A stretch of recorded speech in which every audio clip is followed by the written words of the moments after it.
Have you ever had a significant life change that left you feeling as like you were discovering a new side to yourself in the world? Spiritual awakening is more akin to a DNA spiral, a singular trip rather than a clear path. Every path is unique, with some of us skipping steps and others looping through them. Commonalities bind us together even though our journeys are different.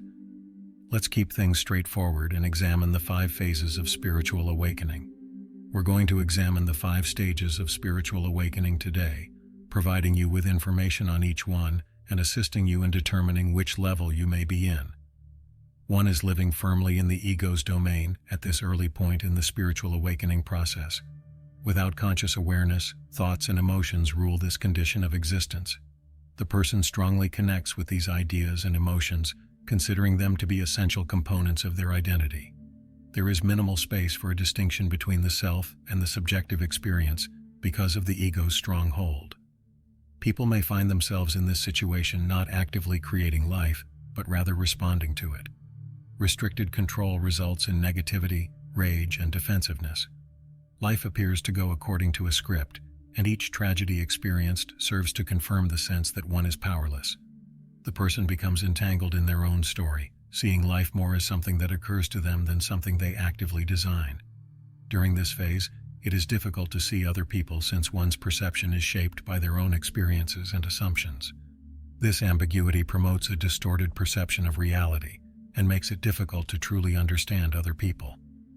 The profound involvement with the ego that characterizes the unconsciousness stage causes the boundaries between the self and the outside world to become hazy. This awareness, which acknowledges the need to break free from unconscious patterns and delve into the deeper layers of life, is the first step on the path to spiritual awakening. It signifies the beginning of the journey towards increased self-awareness and a deeper understanding of the significant facets of the human experience. Ego death is a transforming step encountered by those who advance on the spiritual awakening path. During this stage, the ego, the subjective self that forms one's identity and perceptions, fundamentally collapses. It's a process of dismantling the identity built around identifiers like gender, age, race, and beliefs. Ego death is the breakdown of deeply held beliefs about oneself rather than a physical death. The person realizes that their ego, or the narrative they have been telling themselves, is not who they are at their core. There is a feeling of emptiness and alienation when all the notions and ideals centered around life, God, and religion are destroyed. An internal space, a division between the subjective self and the observer self, results from this ego-stripping process.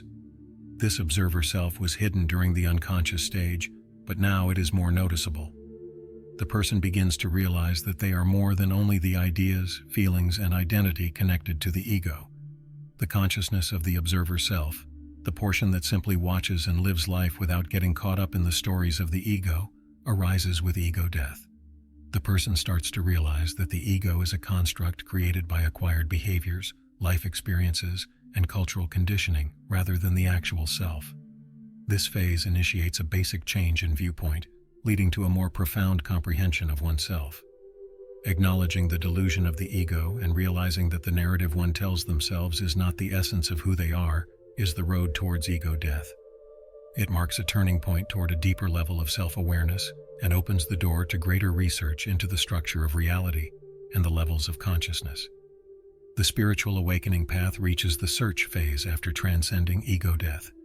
In this phase, people set out on a quest for knowledge, looking for what is usually called the truth. In order to solve the secrets of one's existence, one must delve deeply into existential problems.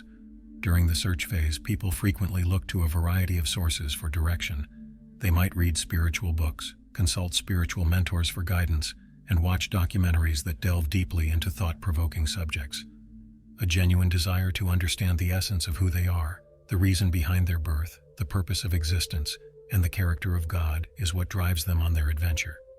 This is not just an academic search. It's a sincere investigation driven by a sincere need for meaning and clarity. Motivated by an inner desire to establish a connection with a higher knowledge, the person engages in spiritual activities like meditation, contemplation, prayer, or channeling.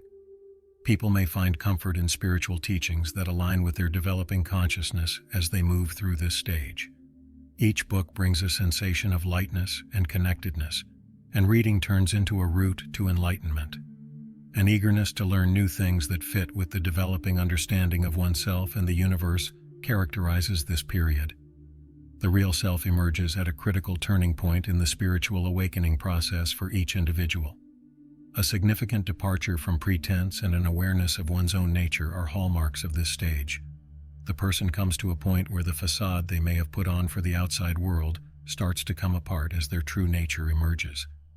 Trying to fit in with cultural standards that no longer align with the changing sense of self makes pretending more difficult and uncomfortable. This stage frequently reveals the person's true nature, similar to the person they were before to the effect of society training. It's a return to the genuineness frequently seen in early life, when cultural expectations had not yet had an impact on how an individual shaped their identity. This phase is marked by an increased consciousness of what is truly in line with the inner self. Relationships that are out of balance, jobs that don't seem right, and interests that aren't true to who you are start to fade. The person has a growing incapacity to stifle their actual voice and an unwillingness to give in to their authentic wishes. This stage frequently entails major life adjustments, such as quitting employment, reevaluating relationships, and changing living arrangements to better fit the new authenticity. There may be a feeling of upheaval during this time as the old energy that is no longer relevant is shared to make room for the new energy to enter. The development of the real self frequently sets off interior changes in addition to outward ones. Psychological traumas and emotional wounds from the past may reemerge in order to be acknowledged and healed. As the person goes through a purging process, emotional ups and downs become the norm. The body may experience physical signs of ascension as it becomes acclimated to the new energy frequencies. Elevated intuition, lucid dreams, premonitions, and other multidimensional experiences are some examples of these symptoms. The person becomes more aware of a more profound comprehension of both the outside world and themselves. Those who reach the pinnacle of their spiritual awakening path enter a life of alignment. This stage denotes a harmonious fusion of all facets of the self with the environment. It stretches into a deep connection with every aspect of life and transcends the emerging of the true self. A life of alignment necessitates a profound awareness of and relationship with one's body, mind, soul, and self. There's a forgiving embrace of the flaws that make up the unique essence and a caring acceptance of one's limits. It's a way of being where self-compassion turns into a compass. The alignment encompasses interpersonal interactions as well. When one embraces who they truly are, empathy and forgiveness for other people's shortcomings come naturally. Everyone is understood to be doing the best they can with their current awareness, and each person is acknowledged as being on their own unique journey. During this stage, one must learn to nurture themselves and act as the encouraging parent they may have needed in the past. It's a path to unconditional self-love that cultivates an accepting and compassionate inner atmosphere. Deepening self-love naturally spills over into connections with others, creating compassion. Alignment in life is not just possible for humans. It encompasses a wider sense of global connectivity. People become aware of their connection to all living things, including trees, plants, animals, the air, the ground, and even inanimate items. This interconnectivity moves from being just a theoretical concept to a lived experience. A life of alignment includes both a compassionate acknowledgement of life's darker elements as well as its beauty and light. This is seen with comprehension and the knowledge that every facet adds to the complexity of the human experience rather than with cynicism. If you found this video to be meaningful, please think about forwarding it to someone you believe would find it useful. Please share your ideas or experiences in the comments section below. Until the next occasion.